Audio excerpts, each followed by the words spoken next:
능엄경은 파사이광이 부친 제삿날 왕궁으로 부처님을 초청해서 공양을 베풀 때 마침 아나는 별도로 초청을 받아 다른 곳을 다녀오다가 마든가라는 유곽의 여인으로부터 비밀 주문으로 유혹을 받아 계체를 훼손하려고 할 찰나 부처님이 신통력으로 이를 알아차리시고 문수사리 보살에게 능엄 신주를 주시며 아난을 구해오라고 명하시면서 시작이 됩니다. 아난이 부처님께 돌아와 부끄러워 울며 자신이 많이 듣기만 하고 도력이 없어 이런 일을 당한 것을 안타깝게 생각하며 부처님의 가르침을 청하게 됩니다. 그러자 부처님께서는 어디서부터 잘못됐는지를 일러주시기 위해 아난에게 처음 어떤 이유로 발심하여 출가하게 됐는지를 물어보십니다. 아난은 부처님의 상호가 미묘하고 특이해 그것에 이끌려 출가했다고 대답합니다. 부처님은 아난에게 무엇으로 열애의 상호를 보았으며 누가 좋아했는가라고 물어보십니다. 이에 아난은 눈으로 열애의 거룩한 모습을 보았고 마음으로 좋아하는 생각이 생겼기 때문에 발심하여 출가했다고 대답합니다. 그러자 부처님은 다시 눈과 마음이 어디에 있느냐고 물어보십니다. 아난은 마음과 눈이 몸 안에 있다고 대답합니다. 그러자 부처님은 마음과 눈이 몸 안에 있다면 마땅히 안에 있는 오장육부도 볼 수 있어야 하지 않냐며 마치 강당 안에서 강당 밖의 숲과 동산을 볼 때 강당 안에 있는 것들을 먼저 볼 수 있는 것에 비유하여 아난의 대답이 맞지 않다고 하십니다. 이에 당황한 아난은 밖에 있다고 대답하고 부처님은 다시 밖에 있지 않음을 논리적으로 설파하시며 아난을 몰아붙이십니다. 이에 아난은 다시 아는 마음이 눈 속에 숨어 있다고 대답하나 역시 부처님에게 잘못을 지적받고 마음이 몸의 안과 밖의 중간에 있다고 다시 대답했으나 역시 부처님이 잘못을 지적하자 자신은 부처님의 아우로서 부처님이 귀여워해 주시는 것만 믿고 많이 듣기만 해서 셈이 없는 도를 이루지 못해 사비가라의 주문을 꺾어 항복시키지 못하고 홀린 것은 모두 참마음이 있는 데를 알지 못한 까닭이라고 하며 부처님께 가르침을 열어 보여주십사 하고 엎드려 간청을 합니다. 이에 부처님은 모든 중생들이 시작이 없는 오랜 옛적부터 나고 죽음이 서로 계속됨은 다 항상 머무르는 참 마음의 맑고 밝은 본체는 알지 못하고 반연하는 마음을 가지고 참마음으로 알아서 본래부터 밝은 참마음을 잃어서 뒤섞어 어지럽게 닦아 익혀왔기 때문이라고 하시며 자세하게 그 본래의 마음을 비유를 들어가며 일러주십니다. 부처님은 주먹을 쥐었다 폈다 하시고는 아난에게 보는 것이 움직였는지 주먹이 움직였는지 물어보십니다. 또한 손에서 빛을 내보내 아난의 머리 좌우로 비추시고는 그것을 보느라 아난의 머리가 좌우로 움직이는 걸 보시고는 이 또한 머리가 움직인 것이지 보는 성품은 움직인 게 아니라는 설명을 해주시며 사람들은 이렇게 움직임이 없는 보는 성품을 참마음으로 알지 못하고 움직이고 머물러 있지 않고 변하는 걸 자기로 알아 스스로 끌려다닌다고 안타까워하십니다. 이어서 파사이광이 부처님께 마음의 나고멸함이 없는 경지를 설명해 주실 것을 요청드립니다. 그러자 부처님은 파사이광에게 항아강을 보았느냐고 물으십니다. 파사이광이 3살 때 처음 항아강을 보았다고 하자 당시 항아강을 보던 정기와 지금 항아강을 보는 정기가 나이가 들어 얼굴이 쭈그러진 것처럼 변한 게 없이 본래의 성품 그대로인 것을 상기시키며 육신처럼 세월이 흘러 변하는 것은 결국 없어지겠지만 보는 정기처럼 변하지 않는 것은 본래 나고 죽음이 없는 것이라며 파사이광의 의문을 풀어주십니다. 파사이광은 그 말씀을 듣고는 진실로 이 몸이 죽은 뒤에 이 생을 버리고 다른 생에 태어난다는 것을 깨닫고 여러 대중들과 함께 아직까지 없었던 법문을 들었다고 하며 기뻐합니다. 그리고 부처님께서는 다시 대중들에게 사람들이 생각하는 몸과 마음이 모두 오묘하게 밝은 참되고 정밀한 성품 속에서 나온 것인데, 사람들은 오묘하고 원만하고 밝은 마음과 보배롭고 밝고 오묘한 성품을 잃어버리고 혼미한 것만을 인정한다고 안타까워하십니다. 즉, 이 몸과 마음뿐 아니라 산과 강, 허공과 대지에 이르기까지 모두 오묘하고 밝고 참된 마음 속의 물건임을 알지 못한다고 안타까워하십니다. 아나는 부처님의 말씀은 알겠으나 현재 부처님께서 설법하시는 음성을 깨달은 것도 현재에 반연하는 마음이며 진실로 우러러보는 것도 다만 이 마음에서 생긴 것이기에 감히 본래의 마음자리라고 인정하기 어렵다고 의혹을 제기합니다. 부처님은 반연으로 생긴 마음으로 듣는 법은 법성을 얻은 게 아니라 하시며, 음성을 분별하는 것으로 내 마음이라고 생각한다면 마땅히 음성을 떠나서도 따로 분별하는 성품이 있어야 됨을 나그네와 여관에 비유해 말씀해 주십니다. 즉, 나그네가 여관에 잠시 머물렀다가 떠나면 항시 머무는 게 아니지만, 여관 주인은 여관을 떠나지 않고 갈 곳이 없듯이 진실한 마음이라면 소리를 여의었다고 해서 분별하는 성품이 없겠느냐며 비유적으로 본래의 마음을 설명해 주십니다. 즉, 아난에게 너의 마음이 원래 오묘하고 밝고 깨끗한 것인데 내가 스스로 혼미하여 근본을 잃고 윤회하면서 생사 속에서 항상 표류하기에 가련하다고 측은해 하십니다. 부처님은 나무와 산, 사람과 축생 등 가깝고 먼데 있는 모든 물질의 성질이 비록 여러 가지로 다르지만 똑같이 너의 청정하게 보는 정기로 볼 수 있는 것이니, 여러 가지 물상은 차별이 있을지언정 보는 성품은 다름이 없으니 이 보는 정기의 오묘하고 밝음이 진실로 너의 보는 성품이니라. 일체의 중생이 시작이 없는 때로부터 지금까지 혼미한 자신을 물질로 생각해서 본래의 마음을 잃어버리고 물질의 지배를 받는 바가 되었기 때문에 그 가운데 크고 작은 것을 보지만, 만약 물질을 지배할 수 있다면 열애와 같아서 곧 마음이 원만하게 밝아서 도량을 움직이지 않고 한 개의 털 끝에 시방의 국토를 받아들일 수 있을 것이라는 말씀을 해주십니다. 이는 유마경에서 유마일 거사께서 불가 사이의 해탈 법문을 설명해 주시는 내용과 같습니다.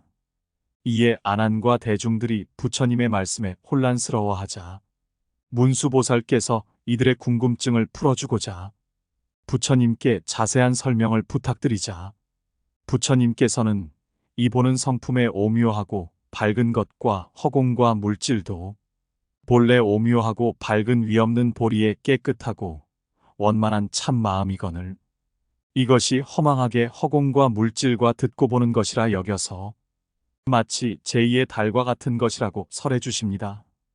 아난이 비록 기억력은 강하나 다만 많이 듣는 것만 힘썼고 사마타의 미묘하고 정밀하게 비추어 봄에 대해서는 마음에 아직까지 확실하게 깨닫지 못하니, 부처님께서는 아난을 위해 또한 장래에 정기가 새는 것이 있는 자들도 보리의 과업을 얻게 하려고 자세하게 설명해 주십니다. 이러한 이치는 외도들이 얘기하는 자연의 이치도 아니고 참나도 아니라고 설해 주십니다. 이렇게 정밀한 깨달음의 오묘하고 밝음이 인도 아니며 연도 아니며 자연도 아니며 자연이 아닌 것도 아니며 아닌 것과 아님이 아닌 것도 없으며 이것과 이것이 아닌 것도 없어서 일체의 모양에서 벗어나 일체의 법에 나아가는 것이라는 설명을 해주십니다. 즉, 하나의 달만이 참된 것이라면 그 중간에는 자연, 달이다, 달이 아니다 할 것이 없다는 말씀을 해주십니다. 모든 중생이 세간을 윤회하는 것은 두 가지 뒤바뀜으로 말미암아 분별하여 보는 것이 허망하여 그것이 장소에 따라 발생하며 업보에 따라 흘러 전전하기 때문이라고 하시면서, 무엇을 두 가지 허망하게 보는 것이라고 하는가 하면, 첫째는 중생의 벼럽으로 인하여 허망하게 보는 것이고 둘째는 중생의 동분으로 인하여 허망하게 보는 것이라고 합니다. 벼럽에 의하여 허망하게 보는 것이란, 세상 사람들이 눈이 붉어지는 눈병이 생기면 밤에 등불을 볼 적에 또 다른 둥근 그림자가 생겨서 5가지 색깔이 중첩으로 보이는 것과 같은 것이고, 동분으로 인하여 허망하게 보는 것이란, 두 나라가 있어 오직 한 나라 사람만이 악한 인연을 함께 만나게 되어 그 작은 섬에서 사는 중생은 일체의 상서롭지 못한 세계를 봄에 있어 덜어는 2개의 해를 보기도 하고 2개의 달을 보기도 하며 흐르는 별똥 등 여러 가지 나쁜 모양을 오직 이 나라의 사람들만 볼지언정 저쪽 나라의 중생들은 본래 보지 못하고 또한 듣지도 못하는 경우를 예로 들어 설해 주십니다. 아난이 오늘 눈으로 산과 강 그리고 국토와 여러 중생들을 보는 것이 모두가 시작이 없는 과거로부터 보는 놈이 병들므로 인하여 생긴 것이라. 보는 놈과 보이는 대상은 마치 눈앞의 대상처럼 나타나지만 본래는 나의 깨닫고 분별하는 것으로 대상인 물체를 보는 눈병이라고 설해 주십니다. 그렇기에 만약 화합하는 것과 화합하지 않는 모든 인연을 멀리 여의면 곧 여러 가지 나고 죽는 원인을 없앨 수 있어서 원만한 보리에 나고 죽지 아니하는 성품을 이루어 청정한 본래의 마음에 본래의 깨달음이 늘 머무르게 되리라고 밝혀주십니다. 부처님은 아난이 제대로 이해하지 못하고 있음을 아시고는 다시금 안타깝게 말씀하십니다. 너는 아직도 일체의 부질없는 물질인 모든 헛개비같이 변화하는 모양이 곳을 따라 생기며 곳을 따라 없어짐을 알지 못하는구나. 허망한 헛개비 같은 것을 물질이라고 하지만 그 성품은 참으로 오묘한 깨달음의 밝은 본체이다. 이와 같이 오음과 육입과 12처와 18개도 인연이 화합하여 허망하게 생기는 것이며 인연이 흩어져서 허망하게 없어지나니 진실로 생기고 없어지고 가고 오고 하는 것이 본래는 열애장이어서 항상 머무르는 것이며 오묘하고 밝은 것이며 흔들리지 않으며 두루 원만한 오묘하고 참답고 변함없는 성품이라는 것을 알지 못하는구나. 성품에 참되고 항상한 가운데서는 가고옴과 미혹하고 깨달음과 나고 죽고 함을 찾아보아도 찾을 수가 없느니라. 부처님은 차례대로 오음이 허망한 것을 비유로 들어가며 설해 주시며 또한 육입이 본래 열애장인 오묘한 진여의 성품임을 차례대로 비유를 들어 설명해 주십니다. 이어서 12처가 본래 열애장인 오묘한 진여의 성품임을 설해 주십니다. 나아가 18개가 역시 본래 열애장인 오묘한 진여의 성품임을 자세하게 설해 주십니다. 열애장 가운데 성품이 물질인 참다운 허공과 성품이 허공인 참다운 물질이 청정하고 본래의 자연 그대로여서 이 우주에 두루하여 중생의 마음을 따라 아는 바의 정도에 응하여 업보대로 나타나거늘 세간 사람들은 지식이 없어서 인연과 자연의 성품이라고 의혹하고 있으니 이는 다 식심으로 분별하고 헤아리는 것이므로 다만 말이 있을 뿐이지 실제 이치는 전혀 없는 것이라고 참된 이치를 밝혀주십니다. 이어서 지수와 풍사대 및 허공, 보는 것, 의식이 온 우주에 두루하여 본래 열애장이어서 성품이 참되고 원흉하여 모두가 열애장이므로 본래 생기거나 없어짐이 없다고 총괄에 말씀하십니다. 그때에 아난과 대중들이 부처님의 오묘한 가르치심을 받고서 몸과 마음이 환하게 열려서 걸림이 없어지고 모든 대중들이 각각 스스로 마음이 시방에 가득함을 깨달아서 시방의 허공 보기를 마치 손에 가지고 있는 나뭇잎을 보듯하며 모든 세상의 사물들이 모두 보리의 오묘하고 밝은 원래의 마음임을 깨닫습니다. 그리고 마음의 정기가 두루하고 원만해서 시방을 둘러싸고 있어 부모가 낳아준 몸을 돌이켜보되 마치 저 시방의 허공 속에 나붓기는 한 작은 먼지가 있는 듯 없는 듯한 것과 같고 마치 큰 바다에 떠가는 한 조각 물거품이 생기고 없어짐이 쫓아온 데가 없는 것과 같은 것이라고 여겨 분명히 스스로 깨달아서 본래 오묘한 마음이 항상 머물러서 없어지지 아니한다는 것을 증득하게 됩니다. 부르나 존자가 부처님의 설법을 듣고 자신이 비록 무르의 경지에 오른 입장이지만 육근과 육진, 오음, 12처, 18개가 다 열애장이어서 청정하고 본래 자연 그대로라고 한다면 어찌하여 홀연히 산과 강 그리고 땅덩어리들의 모든 물질이 생겨나서 차례로 변천하여 끝마쳤다가는 다시 시작하곤 하는지 모르겠다고 부처님에게 여쭙니다. 또한 흙과 물, 불과 바람은 본래 성품이 원흉하여 법계에 두루 퍼져서 맑고 고요히 늘 머문다고 하는데 만약 흙의 성품이 두루 퍼진다면 어떻게 물을 용납하며 물의 성품이 두루 퍼진다면 불은 생기지 못해야 할 것인데 어떻게 물과 불의 두 성분이 허공에 가득하여 서로 능멸하지 아니하는지 그 이치를 밝힐 수 있겠느냐고 궁금해합니다. 이에 부처님은 밝힐 것이 있으면 깨달음이 아니고 밝힐 것이 없으면 밝은 것이 아니며 밝음이 없으면 깨달음의 맑고 밝은 성품이 아니라고 말씀하시며 깨달음은 밝힐 수 있는 것이 아니건만 밝힘으로 인하여 밝혀야 할 것이 이루어졌으니 그 밝혀야 할 것이 이미 망령되게 이루어지면 너의 허망한 작용의 능력을 생기게 해서 같고 다름이 없는 가운데서 불꽃처럼 성하게 다름을 이루었다고 하시며 이렇게 흔들리고 어지러운 것이 서로 작용하면 피로가 생기고 그 피로가 오래되면 번뇌가 생겨서 자연 서로 혼탁하게 된다고 하며 이로 말미암아 오염과 번뇌가 일어난다고 부르나에게 답변해 주십니다. 이렇게 해서 지수와 풍이 서로 엉켜 종자가 되어 세계가 이루어지는 과정을 설명해 주시고 또한 생명이 생기는 여러 가지 욕심으로 말미암아서 그것이 애욕의 성품이 생김을 돕는데 그 애욕을 여일 수가 없어서 갖가지 업장을 짓게 되고 그 때문에 나고 죽는 윤회가 계속하게 된다고 지적해 주십니다. 모든 악의 근본은 음욕과 살생 그리고 도적질 이 세 가지로서 그러한 인연으로 업장과 과보가 서로 연속된다고 하시고 이러한 세 가지의 뒤바뀜이 서로 계속되는 것은 모두 밝은 깨달음인 밝고 또렷한 의식이 분별하여 생기는 현상으로 인하여 허망함을 따라보는 것이 생기니 산과 강 그리고 이 땅덩어리의 모든 작용이 있는 현상들이 차례로 변하여 흘러도 이 허망으로 인하여 끝나면 다시 시작하곤 한다고 설해 주십니다. 이어서 지수와 풍이 서로 용납하는 것에 대해서는 성품을 살펴보건대 본래 참된 것이라서 오직 오묘하고 밝은 깨달음일 뿐이다.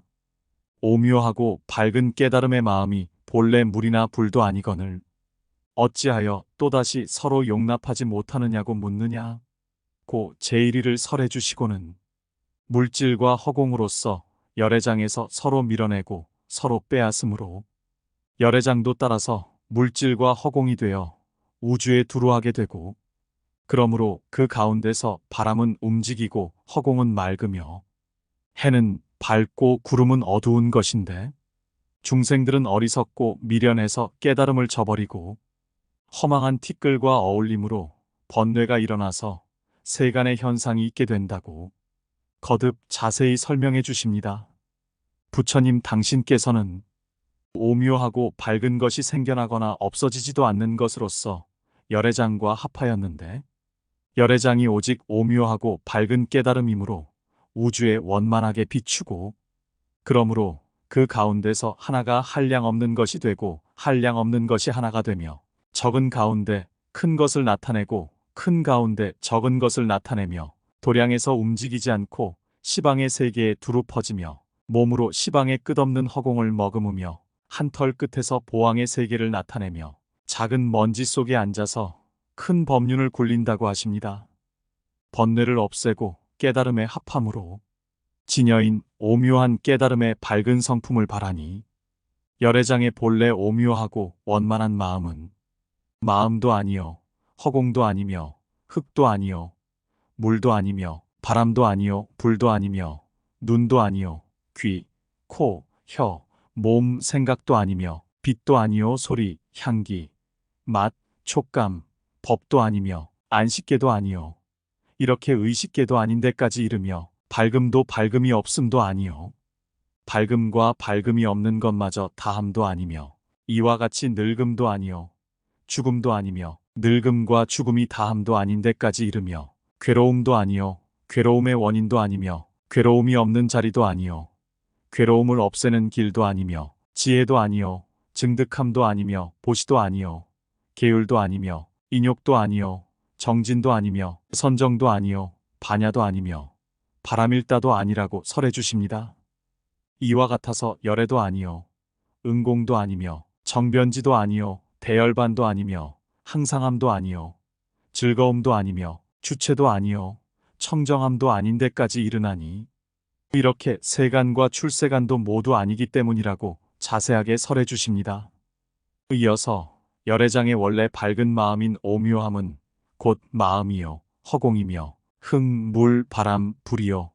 곧 눈, 코, 혀, 몸, 생각이며 곧 빛, 소리, 향기, 맛, 촉감, 법이요. 곧 눈으로 보아 의식하는 경계이며 이렇게 뜻으로 생각하여 의식하는 경계에까지 이르며 곧 밝음과 밝음이 없음이요.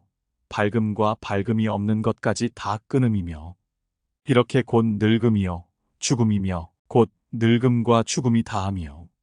곧 괴로움, 괴로움의 원인, 괴로움을 없애는 자리, 괴로움을 없애는 길, 지혜, 증득함이며 곧 보시, 계율, 인욕, 정진, 선정, 반야 바람일다이고 이렇게 곧 열애, 응공, 정변지이며 곧 대열반이요.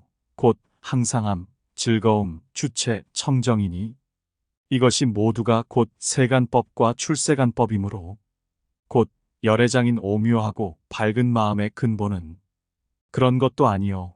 그렇지 아니함도 아니며 그렇기도 하고 그렇지 않기도 한 것이라며 어찌하여 세간의 삼위의 중생들과 출세간의 성문 연각들이 알고 있는 마음으로 열애의 위없는 보리를 추측하여 헤아려서 세간의 언어로서 부처님의 지견에 들어갈 수 있겠느냐고 부르나의 견해를 깨뜨려 주십니다.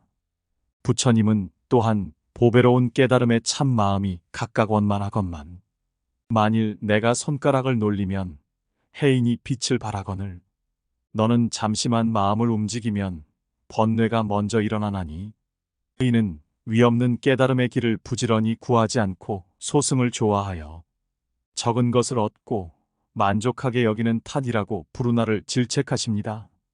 이에 부르나는 다시 질문을 드립니다. 저는 옛날 시작도 없는 과거로부터 허망한 생각을 내어서 오랫동안 윤회 속에 있었으므로 지금 성인의 과업을 이루었으나 아직도 완전하지 못하옵니다. 그러나 세존께서는 모든 허망함이 모두 다 없어져서 홀로 오묘하게 참되고 항상하시니 감히 열애께 묻습니다만 일체 중생들은 무슨 원인으로 허망한 생각이 있어서 스스로 오묘하게 밝은 것을 가리우고 이렇게 윤회에 빠져 허덕이나이까 하고 근본적인 원인을 여쭈어 봅니다. 그러자 부처님께서는 미친 연야 달다가 어느 날 거울 속에 비친 얼굴을 보고 자기 얼굴이 없어진 줄 알고 미쳐 달아난 사실을 예로 들어가며 머리는 원래부터 있는데 정신이 미쳐 자기 머리가 없어졌다고 하는 연야 달다와 똑같이 중생들은 오묘한 깨달음의 밝은 마음은 본래 원만하고 밝고 오묘한 것임에도 스스로 일으킨 모든 망상들이 전전하며 서로 원인이 되어 미혹을 좇아서 미혹이 쌓여서 끝없는 세월을 지내왔으므로 비록 부처님께서 발명해 주었어도 오히려 돌이키지 못한다고 안타깝게 설명해 주십니다. 이와 같이 미혹한 원인은 미혹으로 인하여 저절로 생긴 것이니 미혹함이 원인이 없다는 것을 알면 허망한 생각이 의지할 데가 없고 오히려 생기는 것도 없는데 무엇을 없애려느냐며 연야 달다가 미친 증세가 없어지면 그로 인해 머리가 새로이 생기는 게 아니라 머리는 원래 있었던 것이라는 사실을 상기시켜 주십니다. 그래서 다만 세간의 업장과 과보 그리고 중생 이 세 종류가 서로 연속되는 것을 따라 분별하지 아니하면 세 가지 인연이 끊어지기 때문에 세 가지 원인이 생기지 아니하면 곧 마음속에 연야달다에 미친 성품은 자연 없어질 것이라며 방법을 일러주십니다. 무명이 없어지면 곧 보리에 뛰어나게 청정하고 밝은 마음이 본래 우주에 두루 퍼져서 다른 사람에게서 얻어진 것이 아니니 어찌하여 애써가며 수고롭게 닦아서 증득하겠느냐며 비유하면 마치 어떤 사람이 자기의 옷 속에 여의주를 간직하고 있으면서도 자신이 알지 못해서 타향에서 곤궁하게 돌아다니며 빌어먹는 것과 같아서 비록 실제는 빈궁하지만 여의주는 잃은 것이 아니니 홀연히 지혜 있는 사람이 그 여의주를 가르쳐주면 원하던 것이 마음을 따라서 큰 부자가 되리니 그때에야 바야흐로 그 신비로운 여의주가 밖에서 얻어진 것이 아님을 깨달으리라고 법화경에서도 말씀해 주셨던 비유를 말씀해 주십니다. 이에 아나니 부처님의 가르침에 감격하여 마치 나그네 생활을 하던 사람이 홀연히 천황이 주신 호화로운 집을 받은 것과 같아서 비록 큰 집을 얻었으나 문을 찾아 들어가는 법을 모르는 것과 같다고 하며 큰 자비를 베푸시어 이 모임에 있는 여러 목매한 자들을 깨우쳐 주시어 소승을 버리고 마침내 열애의 무여열반에 본디 발심했던 길을 얻게 하여 주시기를 요청하며 아울러 배울 것이 있는 자들로 하여금 어떻게 해야 지난날 반연하던 마음을 항복받고 다란이를 얻어 부처님의 지견에 들어갈 수 있게 하겠는지 부처님께 가르침을 간청드립니다. 그러자 부처님께서 두 가지 핵심적인 방법을 일러주십니다. 첫 번째, 만약 성문을 버리고 보살승을 닦아서 부처님의 지견에 들어가고자 하려면 응당 인지의 발심이 과지의 깨달음과 같은가 다른가를 자세히 살펴야 한다며 만약 인지에서 나고 없어지는 마음으로 본래 수행할 원인으로 삼아서 불승에 나고 없어짐이 없는 것을 구한다면 그런 일은 있을 수 없다고 하십니다. 아울러 우리가 오탁악세라고 하는 오탁에 대해서 그 생기는 원인에 대해 자세히 설해 주십니다. 지금 보고 듣고 깨닫고 알고 하는 것으로 하여금 멀리 열애의 상, 낙, 정과 개합하기를 바라거든 먼저 마땅히 나고 죽는 근본부터 골라버리고 나고 죽지 않는 맑고 원만한 성품에 의해서 이룩해야 하리니 맑음으로써 허망하게 났다 죽었다 하는 것을 돌이켜서 이를 항복받아 본래의 깨달음으로 돌아가서 본래의 명각인 나고 죽음이 없는 성품을 얻어 인지의 마음을 삼은 다음에야 과지를 닦아 증득함을 원만하게 이루는 것이 마치 흐린 물을 맑게 할 적에 고요한 그릇에 담아서 흔들리지 않게 오래 두면 모래와 흙은 저절로 가라앉고 맑은 물만이 앞에 나타나는 것과 같은 것은 처음으로 객진 번뇌를 항복받았다고 이름할 것이요 앙금을 버리고 순수한 물만 남게 한 것과 같은 것은 근본 무명을 영원히 끊었다고 이름할 수 있으니 밝은 모양이 정밀하고 순수하면 일체가 변하여 나타나도 번뇌가 되지 않아서 모두가 열반에 청정하고 오묘한 덕과 부합한다고 이치를 밝혀주십니다.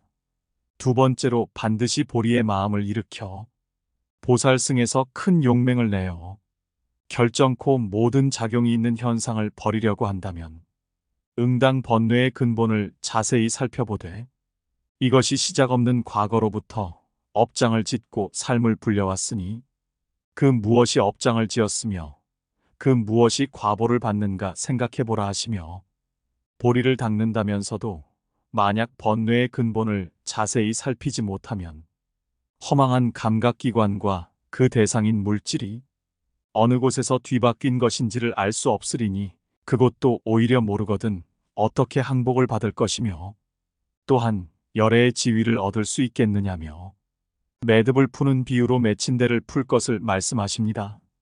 즉 눈, 귀, 코, 혀와 몸과 마음의 6가지가 도적의 앞잡이가 되어 자기 집의 보배를 스스로 빼앗나니 이로 말미암아 시작 없는 과거로부터 중생세계에 얽매이게 하였기 때문에 기세간을 초월하지 못하는 것이라고 하시며 육군의 공덕이 서로 차이나는 것을 설해 주시며 이 중 공덕이 원만한 한 기관을 선택하여 매듭을 풀어가면 나머지 근도 매듭이 풀려 청정해진다고 상세한 수행법을 일러주십니다.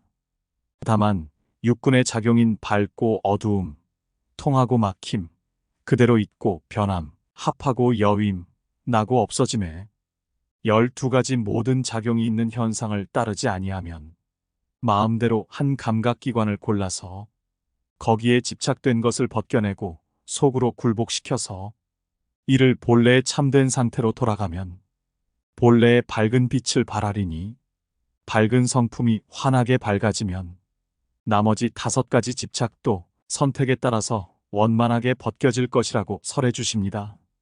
그리하여 모든 감각기관에서 원만하게 벗어나면 안으로 환하게 광명을 발하여 이러한 부질없는 대상인 물질과 기세 간의 모든 변화하는 현상들이 마치 끓는 물에 얼음이 녹는 듯해서 생각을 따라 위없는 깨달음을 이루리라고 말씀해 주십니다.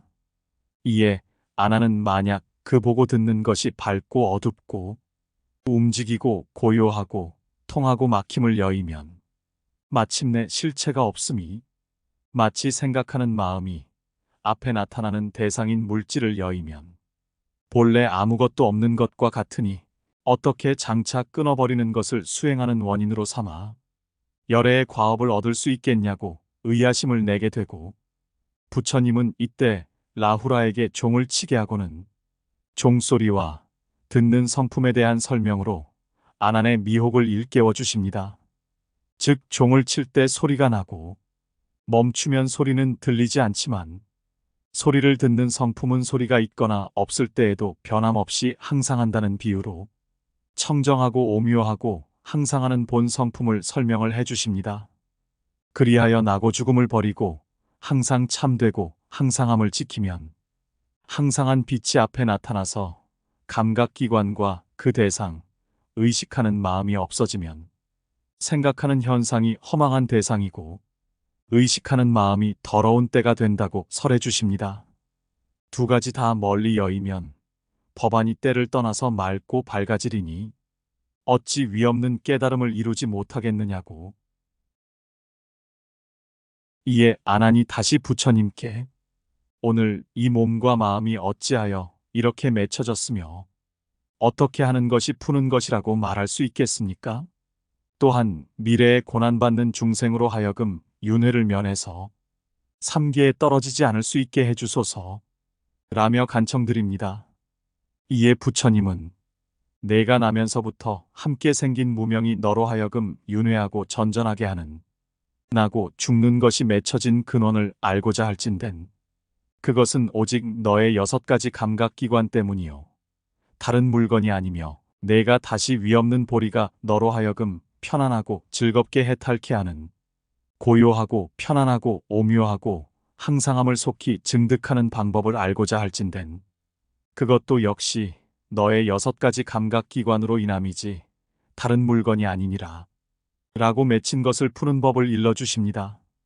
감각기관과 그 대상인 물질이 근원은 같으며 얽매임과 해탈도 둘이 아니며 의식하는 성품의 허망함이 허공의 꽃과 같음을 일깨워 주시며 대상인 물질로 말미암아 알물 바라며 감각기관으로 인해서 현상이 있나니 현상과 보는 놈이 성품이 없어서 허수아비와 같으니 알고 보는 것이 알물 성립하면 곧 무명의 근본이고 알고 보는 것에 보는 것이 없으면 이는 곧 열반으로서 전기가 밖으로 새는 것이 끊긴 참되고 청정함이니 어떻게 그 가운데에 또다시 다른 물체를 용납하겠느냐며 개송을 설해 주십니다. 능엄경의 백미인 개송을 부처님 말씀 그대로 옮겨보겠습니다. 참다운 성품에는 자귀함이 없거늘 인연으로 생기는 것은 헛개비와 같다네. 자귀도 없으며 생기거나 없어짐도 없어서 진실되지 못함이 허공의 꽃과 같으니라. 거짓을 말하여 진실을 나타낸다면 거짓과 진실이 둘 다 거짓이라네. 진실도 진실이 아닌 것도 아니거니 어찌하여 보는 놈이다, 보이는 물질이다 하겠느냐. 중간에 진실한 성품이 없나니 그러므로 헛개비와 같느니라. 맺히고 풀림이 원인한 바가 같아서 성인과 범부가 두 길이 아니라네. 너는 어우러진 마음속의 성품을 보아라. 허공과 실체 이 두 가지가 다 아니니 혼미하여 어두우면 곧 무명이요 밝게 열리면 곧 해탈이니라. 맺힌 것을 푸는 데는 차례를 지켜서 육이 풀리면 일도 따라서 없어지리라. 감각기관 가운데 원만한 놈을 선택하면 흐름에 들어가서 바른 깨달음을 이루리라. 아타나의 미세한 의식은 습기가 사나운 흐름을 이루나니 진실과 진실 아님에 미혹할까 염려하여 내가 늘 말하지 않았노라. 제 마음에서 제 마음을 취하면 환망 아닌 것이 환법이 되나니 취하지 않으면 환망 아닌 것조차도 없으리라. 환망이 아닌 것도 오히려 생기지 않거든. 환법이 어떻게 이루어지랴? 이것을 이름하여 묘연화, 금강왕보각, 여여불 삼매라 하나니 손가락을 튕기는 사이에 배울 것이 없는 경지를 초월하리라. 오직 이 비유할 수 없는 법은 시방 바가범이 오직 이 한 길, 이 열반에 이르는 문이니라. 개송을 듣고 아난이 다시 부처님께 여쭙니다. 육이 풀리면 일이 없어진다는 매듭을 푸는 차례를 알지 못하고 있습니다. 원하옵건대 큰 자비를 베푸시어 여기에 모인 무리들과 장래의 중생들을 다시 가엾게 여기셔서 법음을 베풀어 속에 밴 때까지 깨끗이 씻어주소서. 이에 부처님이 아난에게 매듭을 푸는 이치를 설명해 주시려고 겉바라천이 받친 화건을 가져다가 대중 앞에서 이를 메어 6개의 매듭을 만들어 아난에게 보이시면서 하나의 화건에서 6개의 매듭이 생겼음을 상기시키고 비록 6개의 매듭이 생겼으나 이는 모두 하나의 화건에서 생긴 것이고 이 매듭을 풀면 매듭이 없어져 하나의 화건만이 남게 되고 매듭이라는 이름조차 없다는 말씀을 해주시며 시작이 없는 과거로부터 마음의 성품이 어지러워짐을 따라서 깨닫고 보는 것이 허망하게 생겨나고 그렇게 생긴 허망함이 쉬지 아니하여 보는 놈이 피로해져서 물질의 현상이 생기게 된 것이 마치 눈동자가 피로해지면 곧 허공에 헛보이는 꽃이 생기는 것과 같으니 맑고 정밀하고 밝은 것에 원인 없이 일체 세간의 산과 강, 이 땅덩어리와 나고 죽음과 열반이 어지럽게 일어나나니 이는 모두가 곧 어지럽고 혼란한 피로에서 생긴 뒤바뀐 헛꽃의 현상이라고 실상을 밝혀주십니다. 아난이 부처님께 저 피로 때문에 생기는 현상은 매듭 지어진 것과 같은 것이니 어떻게 풀어 없애야 되겠습니까? 라고 질문을 드리자 부처님께서 너의 마음속을 따라 6가지 감각기관 중에서 하나를 선택하여라. 그 감각기관의 매듭이 만약 풀리면 대상인 현상도 저절로 없어질 것이다. 모든 허망한 것이 사라져 없어지면 참되지 않음이 어찌 있겠느냐? 아난아, 내가 지금 네게 묻겠는데 이 거파라 수건의 6개의 매듭이 앞에 나타났으니 동시에 매듭을 풀면 한꺼번에 풀릴 수 있겠느냐? 라며 매듭에 대해 아난의 생각을 물어보십니다. 아니옵니다. 세존이시여, 그 매듭이 본래 차례로 맺혀진 것이므로 지금도 마땅히 차례로 풀어야 할 것입니다. 6개의 매듭이 본체는 같지만 그 매듭은 동시에 맺혀진 것이 아니므로 그 매듭을 푸는데 어떻게 한꺼번에 풀 수 있겠습니까? 부처님께서 말씀하시기를 6가지의 감각기관으로 인하여 생기는 의혹을 풀어버리는 것도 이와 같느니라.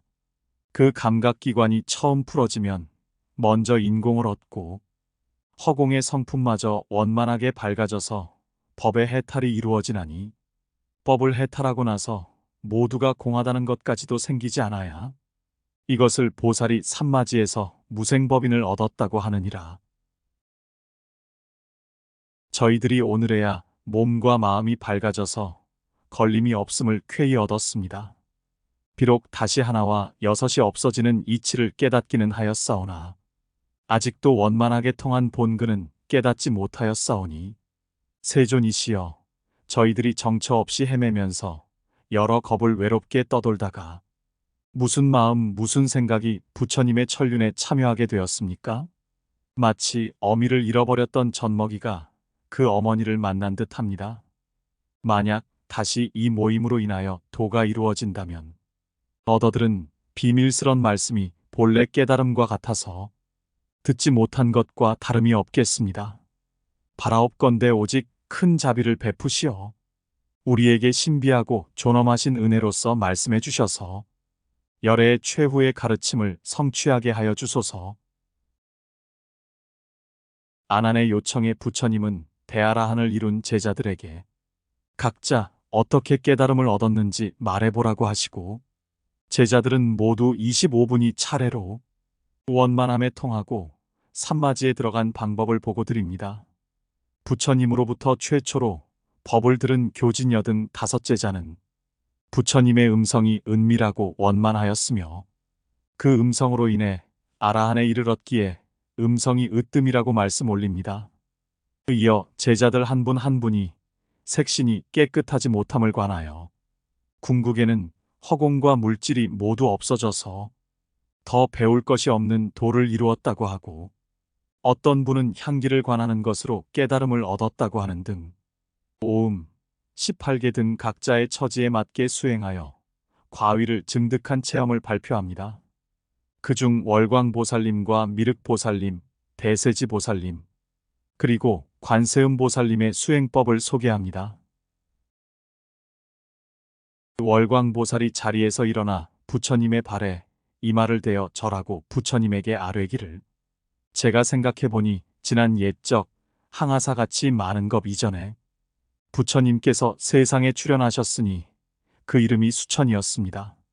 모든 보살들을 가르치셔서 물의 정밀한 성품을 닦고 익혀서 산마지에 들어가되 몸속에 있는 물의 성품이 서로 빼앗음이 없어서 처음으로 눈물과 침으로부터 진액, 정액, 피와 대변, 소변에 이르기까지 몸속에 돌아다니는 모든 물의 성품은 동일한 것임을 관하여 그 물이 몸속에 있는 것과 세계밖의 부당왕찰의 향수해와 평등하여 차별이 없음을 보도록 하라고 하셨습니다. 저는 그때에 처음 그 관법을 이루어서 다만 물만 보았을 뿐 몸이 없어짐은 얻지 못하여 비구가 되었으므로 방 안에서 편안히 참선을 하고 있었는데 저의 제자가 창문을 뚫고 방 안을 엿보더니 맑은 물만 방에 가득할 뿐이고 다른 것은 보이지 않거늘 어린 것이 무지하여 자갈을 가져다가 물속에 던져 소리가 나게 하고는 힐끔힐끔 돌아보며 떠나갔습니다. 제가 선정에서 나온 뒤에 갑자기 가슴이 아프기가 마치 사리불이 원한의 귀신을 만난 것과 같았으므로 제가 스스로 생각하기를 지금 나는 이미 아라한의 도를 얻어서 오래전부터 병의 인연을 벗어났는데 어찌하여 오늘 갑자기 가슴이 이렇게 아픈가? 아마도 퇴보하여 잃게 되는 것이 아니려나 하였는데 그때 동자가 제 앞에 와서 위에서 이야기한 것과 같은 일을 말하였습니다.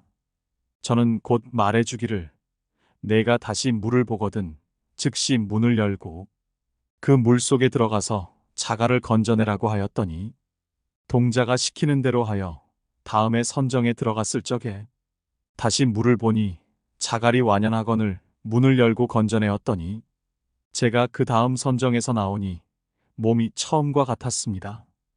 그 후 한량없는 부처님을 만났으되 산해 자재통황 열애 때에 이르러서야 비로소 몸이 없어져서 시방세계의 모든 향수회로 더불어 성품이 참다운 허공에 합하여 둘도 없고 차별도 없으므로 지금 열애에게 동진이란 이름을 얻어 보살의 모임에 참여하였습니다. 부처님께서 원만하게 통한 원인을 물으신다면 저의 생각으로는 물의 성품이 한결같이 흘러 통하여 무생인을 얻어서 보살을 원만하게 이루는 것이 제일인가 하나이다. 미륵보살이 자리에서 일어나 부처님의 발에 이마를 대어 절하고 부처님에게 아뢰기를 제가 생각해보니 지나간 옛적의 미세한 티끌처럼 많은 겁 이전에 부처님께서 세상에 나오셨으니 그 이름이 1월 등명이었습니다. 저는 그 부처님을 따라 출가하게 되어서 마음에는 세상의 명성을 소중하게 여겨 족성과 어울려 놀기를 좋아하였습니다. 그때 세존께서 저로 하여금 유심식 선정을 닦아 익혀서 산마지에 들어가라고 하셨습니다.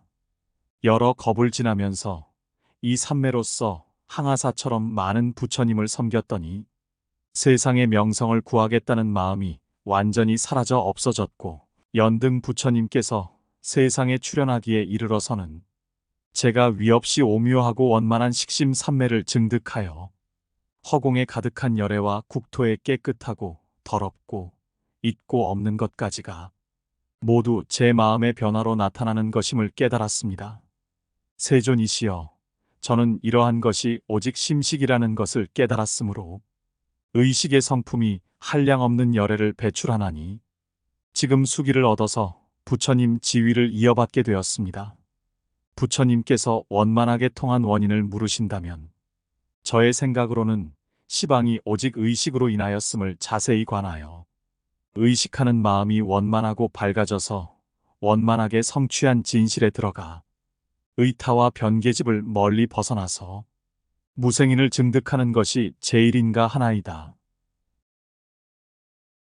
대세지보살이 그의 동료 52이나 되는 보살들로 더불어 함께 자리에서 일어나 부처님의 발에 이마를 대어 절하고 부처님에게 아뢰기를 제가 생각하니 지나간 옛적 항아사겁에 어떤 부처님께서 세상에 출현하시니 그 이름이 무량광이었으며 12분 열애가 7 동안 계속하여 나셨는데 그 마지막 부처님의 이름이 초일월광이었습니다. 그 부처님이 저에게 연불삼매를 가르치시기를 비유하면 마치 어떤 사람이 한 사람은 기억하기를 전념하나 다른 한 사람은 잊어버리기를 전념하면 이러한 두 사람은 만약 서로 만났더라도 만난 것이 아니며 보았더라도 본 것이 아니거니와 두 사람이 서로 기억해서 이렇게 기억하는 두 생각이 깊으면 이와 같이 이 생에서 저 생에 이르도록 형체의 그림자가 따르듯이 서로 어긋나지 않으리니 시방열애는 중생을 가엾게 생각하심이 마치 어미가 아들을 생각하듯 하시나니 만약 아들이 도망하여 간다면 비록 생각한들 무엇하겠느냐. 아들이 만약 어머니를 생각함이 마치 어머니가 아들을 생각할 때처럼 한다면 어미와 아들이 여러 생을 지내더라도 서로 멀리 떨어지지 아니하는 것과 같다. 만약 중생의 마음이 부처님을 기억하면서 염불하면 지금이나 뒷세상에 반드시 부처님을 보게 되어 부처님과의 거리가 멀지 않아서 방편을 빌리지 않고서도 저절로 마음이 열려지는 것이 마치 향기를 물들이는 사람의 몸에 향기가 밴 것과 같을 것이니 이를 이름하여 향광장엄이라 한다고 하였습니다. 저는 본래의 인지에서 염불하는 마음으로 무생인에 들어갔고 지금 이 세계에서도 염불하는 사람을 이끌어다가 정토에 돌아가게 하고 있습니다. 부처님께서 원만하게 통한 원인을 물으신다면 저의 생각으로는 특별한 것을 가림이 없어서 6개의 감각기관을 모두 단속하면서 깨끗한 생각이 서로 계속하여 산마지에 들어가는 것이 제일인가 하나이다. 이렇듯 대세지보살님은 아미타경과 무량수경에도 나와 있듯 서방극락정토에서 아미타 부처님을 도와 중생들을 서방극락세계로 접인하고 계심을 확인할 수 있습니다. 또한 미륵보살님께서는 예전 수행할 적에 명성을 구하는 일에 치중해 썼다는 일화가 법화경에서도 잠시 언급이 됩니다.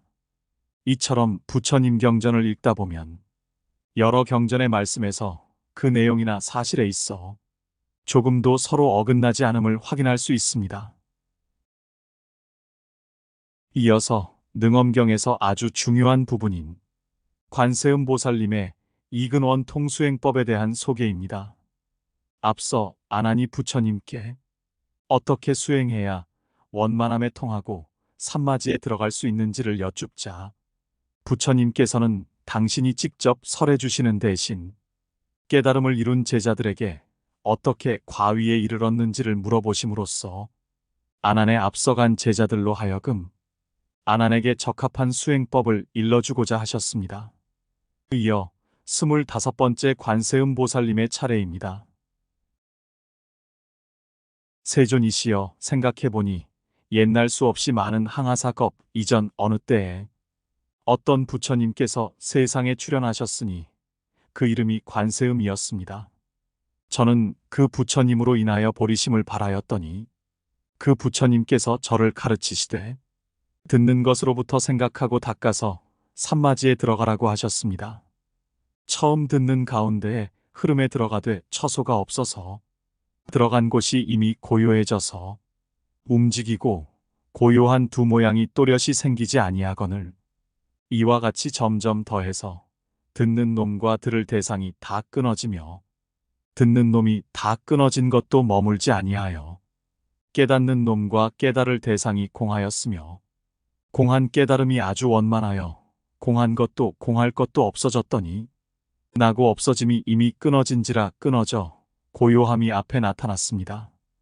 홀연히 세간과 출세간을 초월하여 시방이 원만하게 밝아져서 두 가지 수승함을 얻었으니 하나는 위로 시방의 모든 부처님의 본각인 오묘한 마음을 합하여 부처님의 인자하신 힘과 동일하게 된 것이고, 둘째는 아래로 시방의 6갈래의 모든 중생과 합하여 중생으로 더불어 비양이 동일함이라. 세존이시여, 제가 관음열애를 공양함으로 인해서 그 열애께서 저에게 헛개비와 같이 듣는 놈을 비추어 보고 듣는 놈을 닦는 금강산매를 일러주심으로 말미암아 부처님으로 더불어 자비의 힘이 같아졌으므로 저의 몸으로 하여금 32가지 응신을 이루어서 여러 국토에 들어갈 수 있게 하여 주셨습니다. 세존이시여, 만약 모든 보살이 산마지에 들어가서 새는 것이 없어지는 수행을 하여 수승한 깨달음이 원만하게 나타나면 저는 그 사람의 앞에서 부처님의 몸으로 나타나서 그를 위하여 설법해서 그로 하여금 해탈하도록 하겠사오며, 충냐? 이것을 이름하여 오묘하고 청정한 32가지 응신으로 국토에 들어가는 몸이라 하나니 모두가 산매에서 듣는 놈을 훈습하고 듣는 놈을 닦아 자귀가 없는 오묘한 힘으로써 자제함을 성취한 것입니다. 세존이시여, 저는 또다시 이 듣는 놈을 훈습하고 듣는 놈을 닦는 금강산매의 자귀가 없이 오묘한 힘으로 시방 3세 6도의 모든 중생과 더불어 애절한 우러름이 같으므로 모든 중생으로 하여금 저의 몸과 마음에서 14가지 두려움 없는 공덕을 얻게 하겠나이다.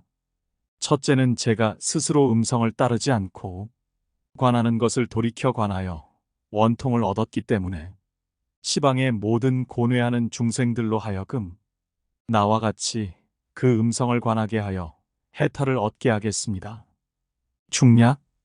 14째는 이 3천세계의 100억이나 되는 해와 달에서 세간에 현재 머무는 모든 법왕자가 62억의 항하강 모래수와 같이 많이 있으니 법을 닦고 모범을 보여서 중생을 교화시키며 중생을 잘 따르게 하는 방편과 지혜가 각각 같지 않지만 제가 얻은 원만하게 통한 근본이 오묘한 귀로부터 발한 다음에 몸과 마음이 미묘하게 포용해서 법계에 두루하였으므로 중생으로 하여금 저의 이름만 불러도 저들이 62억의 법왕자를 함께 부르는 것과 두 사람의 복덕이 똑같아서 다를 것이 없을 것입니다.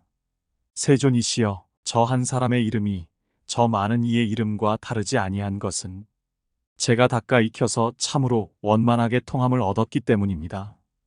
이것이 14가지 두려움 없는 힘을 베풀어 중생에게 복을 주는 것이라고 이름하는 것입니다.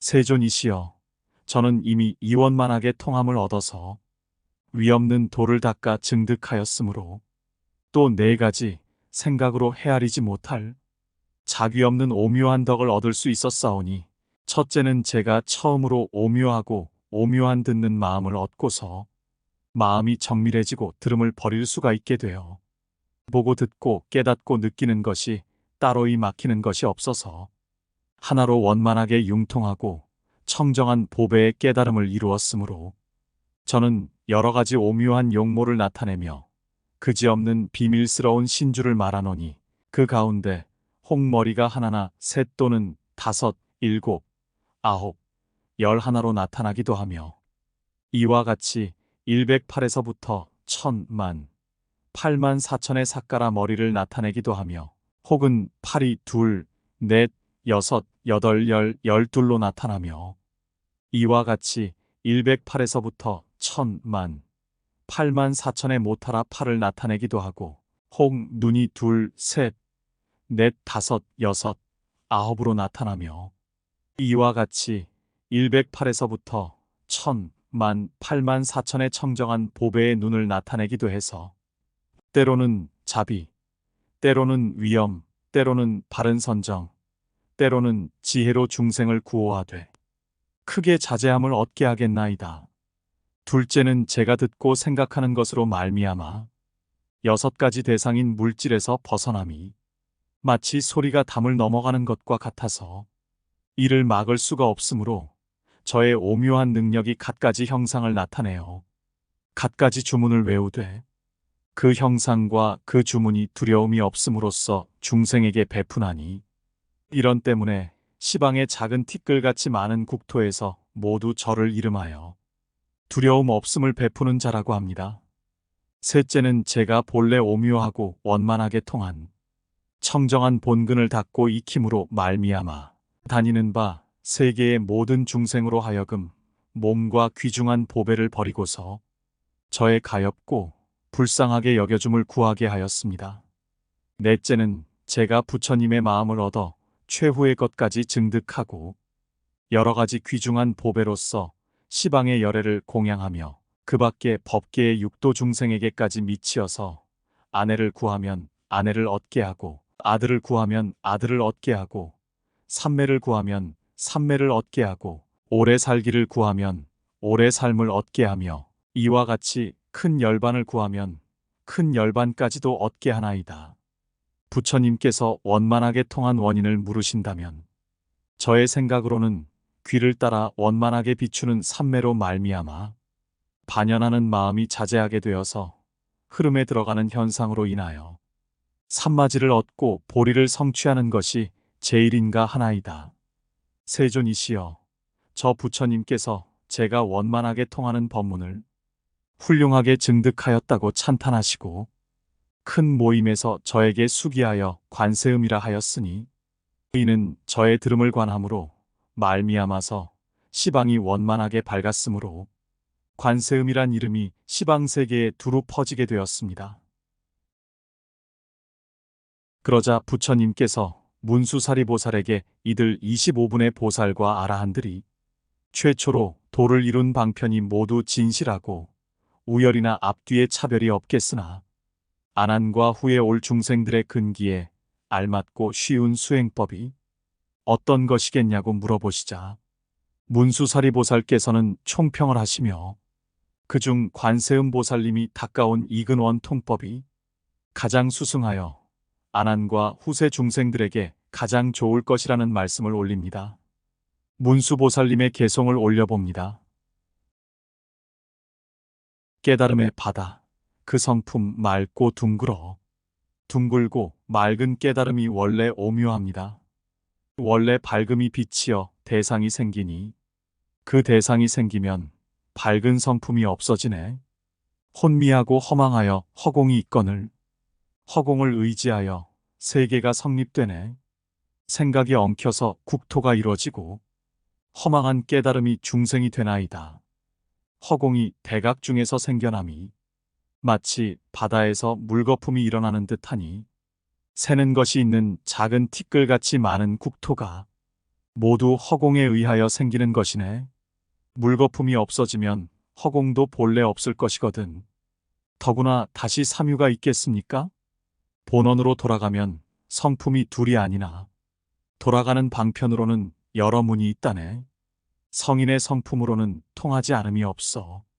순하고 거스름이 모두가 방편이지만 초심자로서 삼매에 들어갈 적엔 더디고 빠름이 같지 않다네. 이어서 개송으로 한 분 한 분이 닦은 수행법을 강평하시고 최후로 관세음보살님의 이근원 통수행법이야말로 모든 부처님들이 닦으신 수행법임을 상기시켜 주시며 찬탄합니다. 이 역시 문수보살님의 개송을 직접 들어보시는 게 더욱 생생할 것입니다. 제가 지금 세존에게 아뢰옵니다. 부처님께서 사바세계에 오시니 이곳에서 진실한 가르침의 실체는 청정함이 소리를 듣는 데 있는 듯 하오니 산마지를 취하고자 하면 사실 듣는 것으로부터 들어가야 할 것입니다. 고통에서 벗어나 해탈을 얻게 하나니 훌륭하여라 관세음이여. 항아사처럼 수없이 오랜 겁 가운데 작은 티끌처럼 많은 불국에 들어가서 크게 자제하는 실력을 얻어 두려움 없음을 중생에게 베푸나니 오묘한 소리의 관세음과 범음과 해조음으로 세상을 구제하여 다 편안케 하며 세상을 벗어나 항상 머무름을 얻게 하옵나이다. 제가 지금 열애에게 아뢰옵나니 관음께서 말씀한 것과 같아서 비유하면 사람들이 조용히 쉬고 있을 때 시방에서 한꺼번에 북을 치면 10곳의 소리를 일시에 듣는 것과 같나니 이는 곧 원만한 진실인가 하나이다.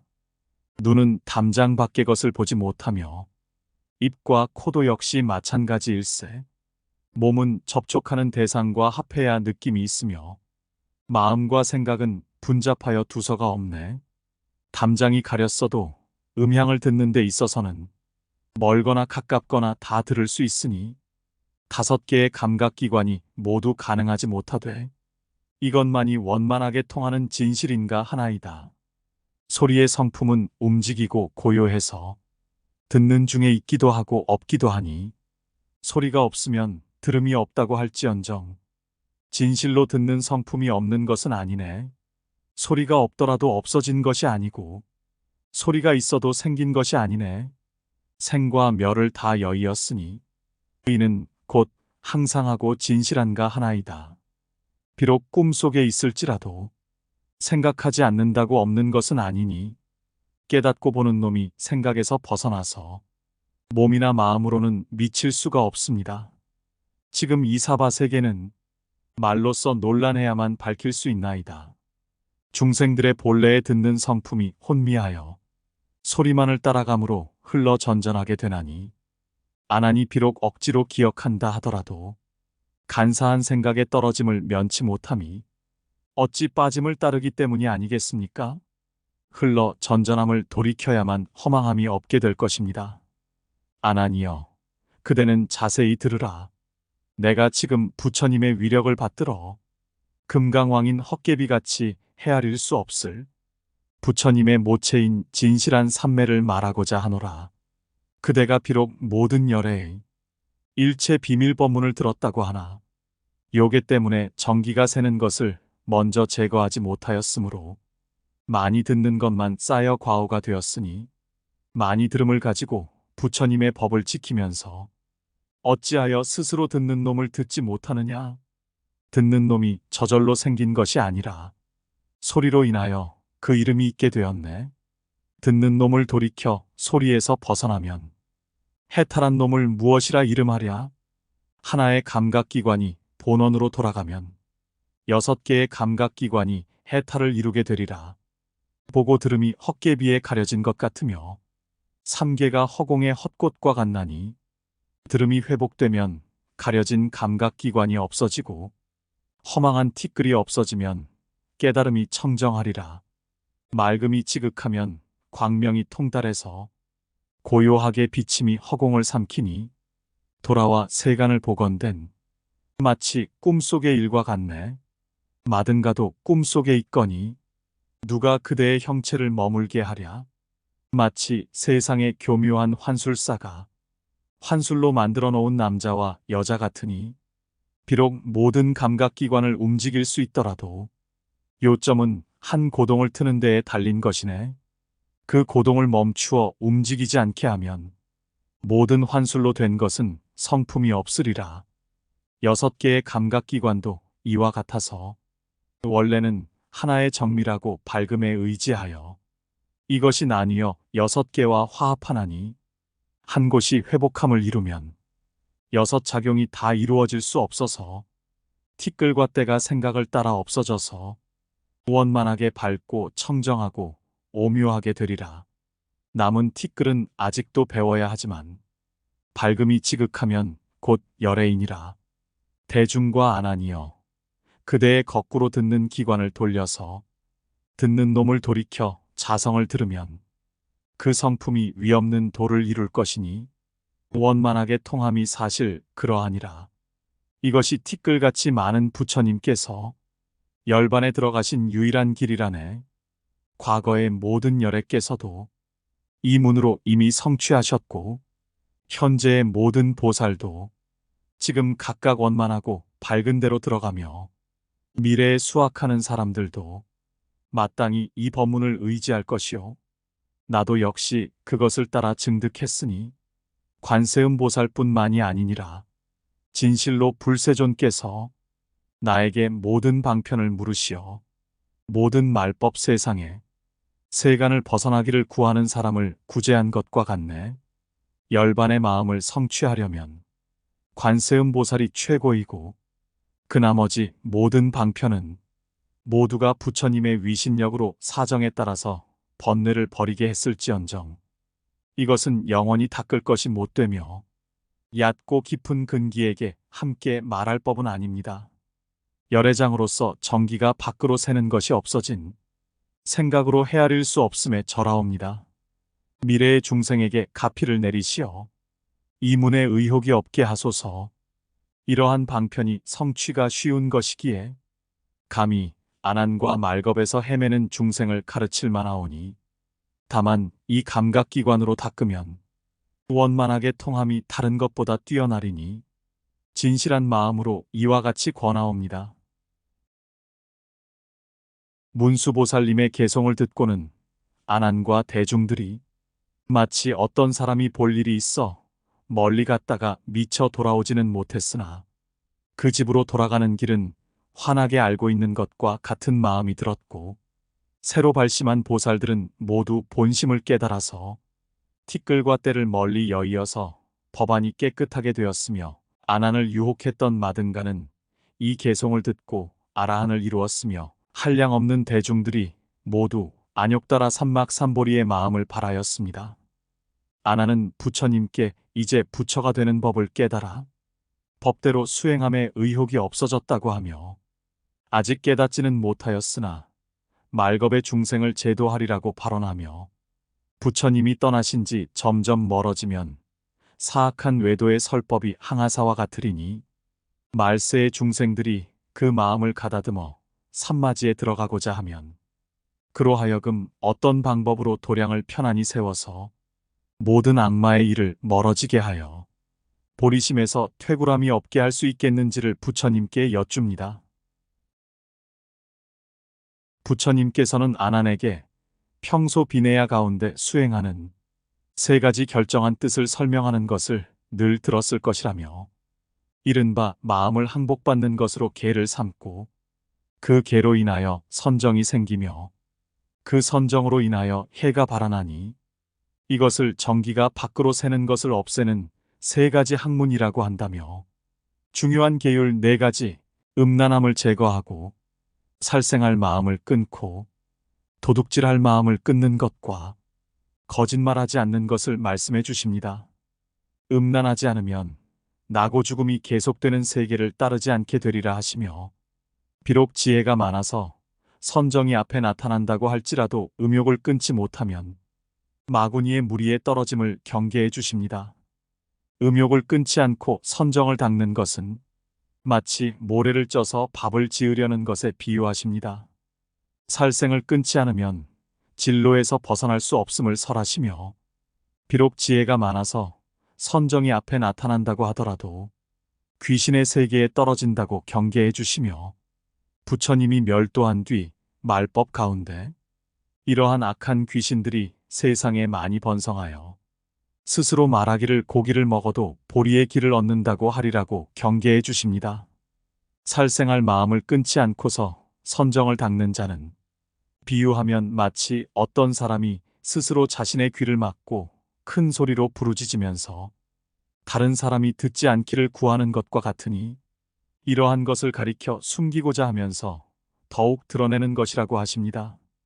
도둑질할 마음을 없애지 못하면 진로에서 벗어나지 못하며 사도에 떨어져 정령이 될 것이라고 하십니다. 부처님이 멸도한 뒤 말법 가운데 이러한 악한 사기가 세상에 많이 번성하여 몰래 숨어서 간사하게 속이고 선지식이라고 하면서 무식한 자를 현혹하고 속여서 가는 곳마다 그 집안을 망하게 하리라고 경고해 주십니다. 도둑질하는 마음을 끊지 않고서 선정을 닦는 자는 비유하면 마치 어떤 사람이 새는 잔에다 물을 부으면서 가득 차기를 바라는 것과 같으니 비록 수많은 겁을 지낸다고 하더라도 마침내 가득 채우지 못하리라고 일러주십니다. 큰 거짓말을 하면 산마지의 청정함을 얻지 못해 애견마가 되어 열애의 종자를 잃게 된다고 하며 이른바 깨닫지도 못했으면서 깨달았다고 하는 증상만을 일으켜 사람들의 공양을 탐하게 되는 이들에 대해 설해 주십니다.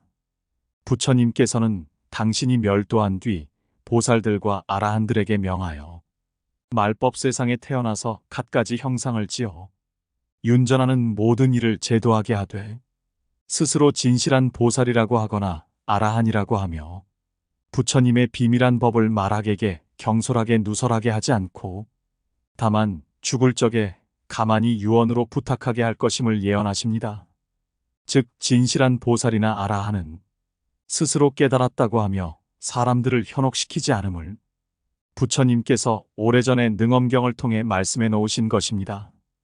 이 같은 네 가지는 사종청정명예라 하여 능엄경의 중요한 가르침 중 하나로 알려져 왔습니다.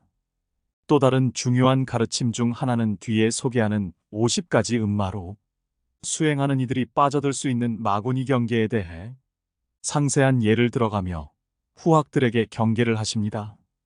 이 또한 수행자라면 필히 읽고 염두에 두어 이러한 삿된 길에 빠지지 말아야 할 것입니다. 말법 시대에는 비구 비구니들이 이러한 네 가지 계율을 범하여 오신채를 먹거나 술고기를 먹으며 영원히 선근을 끊어 세 가지 고통의 바다에 빠져 삼매를 이루지 못할 것이라고 안타까워하십니다. 부처님은 다시 아난에게 산마지에 들어갈 닦고 배우는 오묘한 문으로 보살의 도를 구하고자 하려면 먼저 이 네 가지 계율을 지키되 마치 얼음이나 서리빨처럼 깨끗이 하면 자연히 일체의 곁가지나 잎사귀가 날 수가 없을 것이며 마음으로 짓는 세 가지와 입으로 짓는 네 가지가 굳이 생길 원인이 없어질 것이라고 거듭 강조하십니다. 또한 이러한 네 가지 유리를 지킨다면 마구니도 어찌할 수 없고 다만 숙세에 익혀온 습기를 제거하여 없애지 못한 자가 있거든 일심으로 불정광명 마하시달다반다라에 더할 나위 없이 신비한 주문을 외우게 하라고 하시며 그것은 열애에 볼 수 없는 정수리에서 자귀가 없는 마음의 부처가 정수리로 나오셔서 보배의 연꽃 위에 앉아서 설하신 신비한 주문임을 상기시키며 수행할 마음이 없었던 음란한 마든가도 이 주문으로 숙세의 업을 없애 아라한이 되었는데 하물며 성문승들이라면 결정코 부처를 이룰 것이라고 격려하십니다. 이어서 계율을 지켜 결계하고 도량을 건립하여 수행하는 방법을 일러주십니다.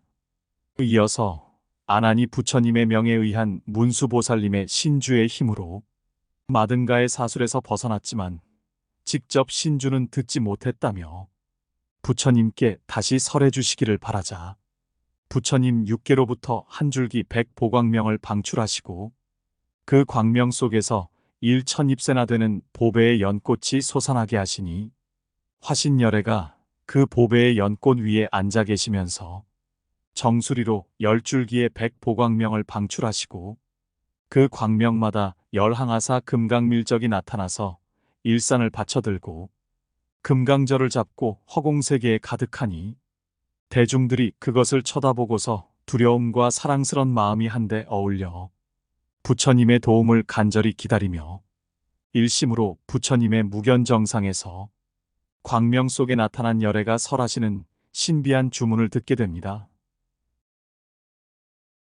화신 부처님에 의해 신주가 다 설해지자 부처님이 능엄 신주의 공덕에 대해 자세한 설명을 해주십니다. 이 신주는 시방의 열애를 출생케 하며 이 주문으로 마구니를 항복받으시며 보련화에 앉아 많은 국토에 응하시며 법륜을 굴리시며 수기하시고 고통을 구제하시며 불법을 굳게 지키신다며 그 한량없는 공덕에 대해 말씀하십니다. 따라서 윤회를 완전히 끊지 못한 유학들은 지성으로 이 주문을 가지고 마구니의 유혹을 끊어 아라한에 이를 것을 당부하십니다.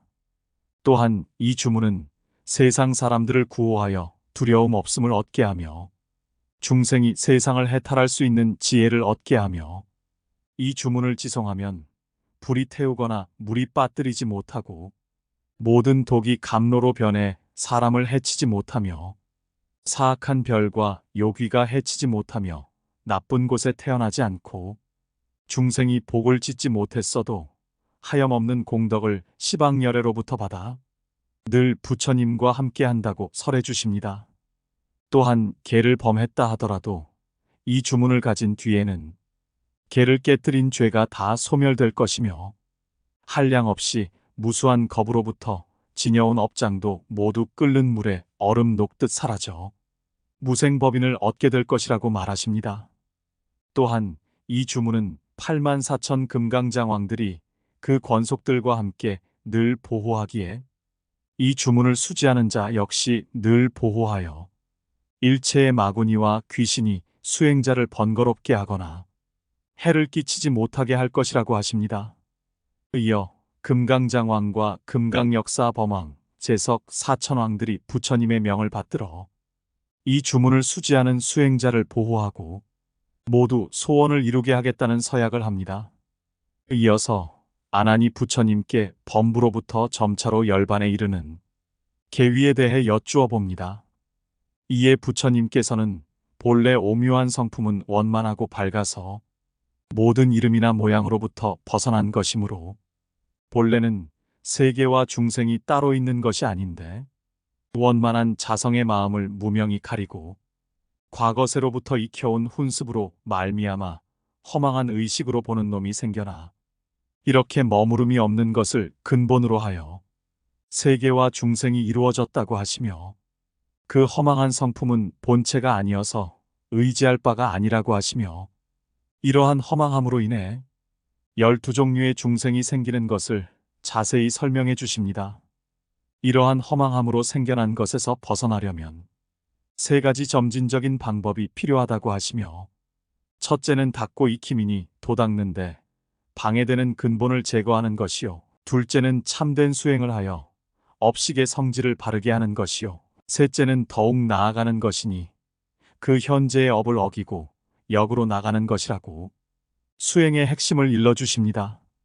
첫째로 도닦는데 방해되는 것을 제거하기 위해 오신채를 먹지 말 것을 당부하십니다. 오신채는 날로 먹으면 성내는 마음을 일으키고 익혀 먹으면 음란한 마음을 발생하게 하며 오신채를 먹게 되면 시방의 하늘과 천신들은 그 냄새를 싫어하여 멀리 떠나게 되고 아귀들이 그 사람의 입술을 핥게 되어 복덕이 사라져 이익이 없을 것이라 하십니다. 두 번째로 업식의 성질을 바르게 하는 것이란 청정한 계율을 엄하게 지켜서 음욕의 마음을 영원히 끊고 술과 고기를 먹지 않으며 불로써 음식을 깨끗이 하여 날것의 기운을 먹지 말아야 함을 당부하십니다. 음욕과 성냄을 완전히 끊어서 그 많은 계율을 성취하면 곧 세상에서 서로 낳고 서로 죽이는 일이 영원히 없어질 것이요. 훔치는 것과 겁탈을 행하지 아니하여 서로 빚을 짓는 일이 없으면 역시 세상에서 갚아야 할 묵은 빚도 없어지게 되리라는 말씀입니다. 이렇게 청정하게 그 많은 계율을 지키는 사람이 마음의 탐욕과 음욕이 없어지면 밖에 6가지 대상인 물질의 대다수가 흘러서 빠지지 않게 되어 근원을 돌려 스스로 돌아가게 되고 6가지 대상인 물질이 반연하지 않으면 6개의 감각기관은 상대할 것이 없어져서 흘러감을 되돌려 전일하게 되어서 6가지 작용이 행해지지 아니하여 시방의 국토가 밝고 청정함이 마치 유리 속에 밝은 달을 달아놓은 듯하여 몸과 마음이 상쾌해져서 오묘하고 원만하고 평등하여 크게 편안함을 얻게 될 것이요.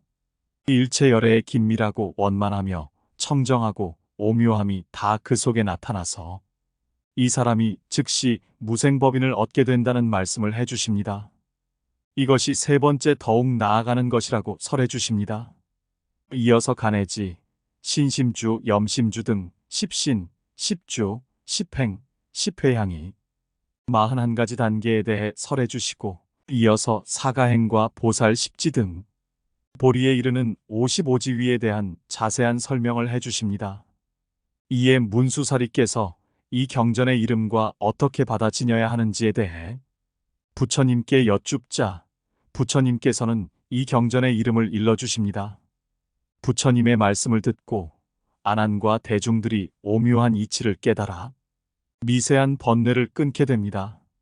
이어서 묘하고 밝고 참되고 청정한 맑은 마음이 본래 두루두루 원만한 것이라면 이와 같이 큰 땅덩어리의 풀, 나무와 꿈틀거리는 함령들이 본래 근본인 진여이므로 이는 곧 열애께서 부처가 된 참다운 실체로서 부처님의 본체가 진실하거늘 어째서 또다시 지옥, 악귀, 축생, 수라, 인간, 하늘 등이 있는지를 여쭙니다. 부처님께서는 일체 중생이 사실은 본래 참되고 청정한 것이건만 허망한 소견으로 인하여 허망한 습기가 생기고 그것으로 인하여 내분과 외분으로 갈라진다고 하시며 이에 대한 설명을 다시금 해주십니다. 내분이라고 함은 곧 중생의 몸 안을 말하며 모든 애욕의 생각으로 인하여 허망한 정이 일어나게 되고 그 정이 쌓여서 그치지 않으면 능히 애욕의 몸이 생기는데 중생들이 마음에 좋은 음식을 생각하면 입속에서 침이 생기고 마음으로 앞에 만났던 사람을 생각하여 가엾게 여기거나 원한을 품으면 눈에 눈물이 가득 고이며 재물과 보배를 탐내거나 구하면 마음에 침을 흘려서 온몸이 빛나고 윤택해지며 마음에 집착하여 음욕을 향하면 남자와 여자의 음근에 자연히 액체가 흐르는 것을 예로 들어주시며 모든 애욕이 비록 서로 다르지만 흐르고 맺힘은 같으니 윤택하고 촉촉한 습기는 올라가지 못하므로 자연히 아래로 떨어지게 되니 이것을 이름하여 내분이라고 하고 외분이라 함은 곧 중생의 몸 밖을 말함이니 모두가 목마르게 우러름으로 인하여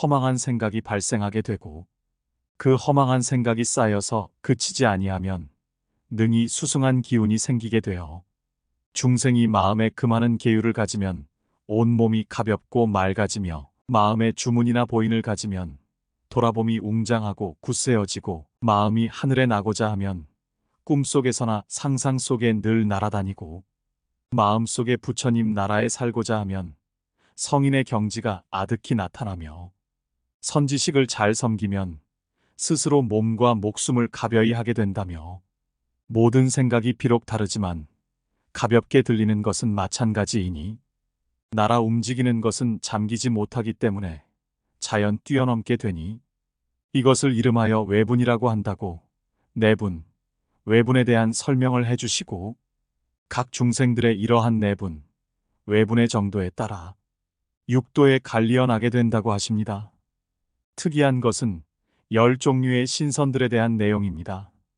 이러한 신선들은 사람들 중에서 마음을 단련하되 바른 깨달음을 닦지 아니하고 따로 장생하는 이치를 터득하여 수명이 1000만세를 사는데 깊은 산속이나 큰 바닷가 등의 인적이 이르지 않는 곳에 사는데 그들도 윤회하는 허망한 생각의 유전이라서 삼매를 닦지 아니하였으므로 과보가 다하면 흩어져서 여러 갈래의 부류에 들어가게 된다고 설명해 주십니다. 또한 사천왕천, 도리천 등 하늘 세계에 대해서도 상세한 설명을 해주시면서 이들 천상세계의 사람들도 범부의 업과를 받은 것이므로 과보가 다하면 다시 윤회에 들게 되고 다만 천황들은 보살이 산마지에 논일면서 점차로 증진하여 성인의 무리로 회양하여 수행하는 길이라고 일러주십니다. 이와 같이 지옥, 악귀, 축생, 신선, 하늘, 아수라 등 7갈래의 길을 정밀하게 연구하면 모두가 어둡고 잠긴 작용이 있는 현상들이라며 허망한 생각으로 생을 받고 허망한 생각으로 업보를 따르거니와 오묘하고 원만하게 밝은 작용이 없는 본래 마음에는 모두가 허공의 헛꽃과 같아서 원래 집착하는 것이 없고 다만 하나의 허망함 뿐이어서 다시 어떠한 근거나 실마리가 없다고 설해 주십니다. 이 모든 중생들이 본래의 마음을 알지 못하여 이렇게 윤회를 하면서 한량없는 세월을 지내도록 참되고 청정함을 증득하지 못하는 것은 모두 사음과 살생과 훔치는 일을 따르기 때문이니 이 세 가지를 범하지 아니하면 사음이나 살생, 훔치는 것이 없는 데에 태어나는데 그것이 있는 데는 귀신의 무리라고 하고 없는 데는 하늘이라고 하니 있는 데 없는 데가 서로 왔다 갔다 하면서 윤회하는 성품을 일으키니 만약 산마지를 묘하게 발명할 수 있게 되면 오묘한 성품이 항상 고요해서 있는 데나 없는 데가 모두 없어지고 나아가 없어졌다고 하는 그것마저도 없어지고 오히려 사음하지 않고 살생하지 않고 훔치지 않는 것까지도 없어질 것이거늘 어찌하여 또다시 사음이나 살생이나 훔치는 것을 따르는 일이 있으랴고 설하십니다. 힘써 수행하여 보리를 얻고자 할진된 세 가지 미혹을 끊어야 할지니 세 가지 미혹을 다 끊지 못하면 비록 신통을 얻었다고 하더라도 이는 모두가 세상에 작용이 있는 공용이고 습기를 없애지 못하면 마구니의 길에 떨어져서 비록 그 허망함을 제거하고자 하더라도 허위만 더하게 되니 열애께서 가엾다고 말씀하신 것이라고 하십니다.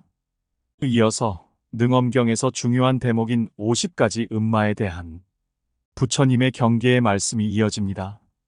즉 사마타와 비바사나를 닦을 적에 아주 작은 마장의 일들이 앞에 나타나는 것을 알지 못하면 마음을 닦음이 바르지 못해서 사특한 소견에 떨어지게 되니 이는 오음에서 일어나는 마장이거나 아니면 혹 천마이거나 또는 귀신이 붙거나 도깨비를 만나게 된 것이니 마음이 밝지 못하여 도적을 아들인 양 잘못 인정하며 또는 그 가운데 조그만 것을 얻고는 큰 것을 얻은 양 만족을 느끼면 마치 제사선천에서 들은 것이 없는 비구가 성과를 증득하였다고 거짓말을 하다가 하늘의 과보가 이미 다해서 쇠잔한 모양이 앞에 나타나면 아라한도 다시 몸을 받는 일이 있다고 비방하다가 아비지옥에 떨어지는 것과 같다고 하시며 자세히 분별하여 설명해 주십니다. 부처님이 말씀해 주신 마장의 몇 가지 사례입니다. 오묘하고 밝은 성품을 정밀하게 연구하여 그 몸이 안으로 통하면 이 사람은 홀연히 몸속에 있는 요충이나 회충을 집어내더라도 몸의 형태는 완연하고 조금도 회상됨이 없을 것이다. 이것은 정밀하고 밝은 것이 몸에 넘쳐 흐르는 때문이니 이는 다만 공부한 힘으로 인하여 잠시 그렇게 된 것이지 성인이 된 증거는 아니다. 성인이 되었다는 생각을 하지 않으면 훌륭한 경계라고 하겠지만 성인이 되었다는 생각을 하게 되면 곧 많은 마구니들의 유혹을 받게 되느니라. 이러한 마음으로 깊고 넓게 연구하면 문득 밤중에 먼 곳에 있는 시장이나 거리에 산재해 있는 친족이나 권속들을 보기도 하며 혹은 그들이 하는 말을 듣기도 하리니 이는 마음을 절박하게 한 결과 그 핍박함이 극에 달하여 흘러나왔기 때문에 막힌 것도 잘 보이는 것이니 잠시 그렇게 된 것이지 성인이 된 증거는 아니다. 성인이 되었다는 마음을 내지 않으면 훌륭한 경계라고 하겠지만 만약 성인이 되었다는 마음을 가지게 되면 곧 많은 마구니의 유혹을 받게 되느니라. 저 선정 가운데에서 모든 선남자가 세금이 사라지고 수음이 명백함을 보고서 밝게 깨달은 가운데 비고 밝은 성품을 얻으면 그 가운데 문득 영원히 없어진다는 생각에 마음이 쏠려 인과도 없다고 하면서 한결같이 허공을 향해 들어가 공한 마음이 앞에 나타나서 마음에 영원히 끊어져 없어졌다는 견해까지 내게 되리니 의는 오묘하고 항상함을 스스로 견고하게 할 지혜가 없는 탓이니 깨달으면 허물이 없어지는지라 성인이 된 증거는 아니니라. 오래도록 분명히 깨달아서 혼미하지 아니하면 스스로 사라지려니와 만약 성인이 되었다는 마음을 내게 되면 허공의 마구니가 마음 깊숙이 들어가 계율을 지키는 사람을 소승이라고 비방하며 보살은 공을 깨달았는데 무슨 계행을 지키고 범함이 있겠는가? 라고 하면서 그 사람이 신심이 있는 시주 앞에서 항상 술 마시고 고기 먹으며 음란한 행위를 마구 행하여도 마구니의 힘에 의지한 것이기 때문에 앞에 있는 사람들을 사로잡아 의혹이나 비방이 생기지 않게 하며 귀신의 마음이 오래도록 들려서 오줌이나 똥 먹기를 술이나 고기같이 여기면서 한결같이 모두가 공한 것이라고 하며 부처님의 계율을 깨뜨려서 사람을 그르쳐 죄를 짓게 하리니 올바른 느낌을 잃은 것이므로 당연히 빠져 떨어지게 되느니라. 이러한 현상들은 수행을 하여 마음을 닦아나가면 오음에서 점차 벗어나게 되어 그러한 경계를 만나는 것인데 부처님이 지적해 주신 대로 거기에 빠져들게 되면 마구니가 붙어 잘못될 수 있다고 경계하신 것입니다. 이어서 부처님이 당부하십니다.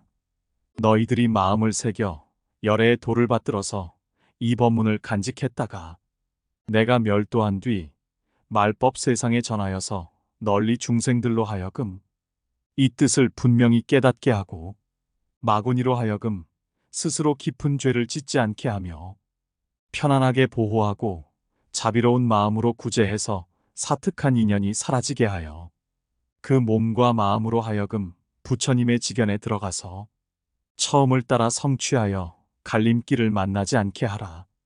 이러한 법문을 앞선 과거 세상에 항하의 모래와 같이 무수한 겁을 지내오면서 모든 부처님께서도 이것을 의지하여 마음이 열려서 위 없는 도를 증득하셨으니 식음이 만약 다 없어지면 내 앞에 나타나는 모든 감각기관이 서로 작용하리니 서로 작용하는 가운데 보살의 금강간에 들어가 원만하게 밝은 정밀한 마음이 그 가운데 발하여 변화됨이 마치 맑은 유리 속에 보배의 달을 넣은 것 같을 것이다.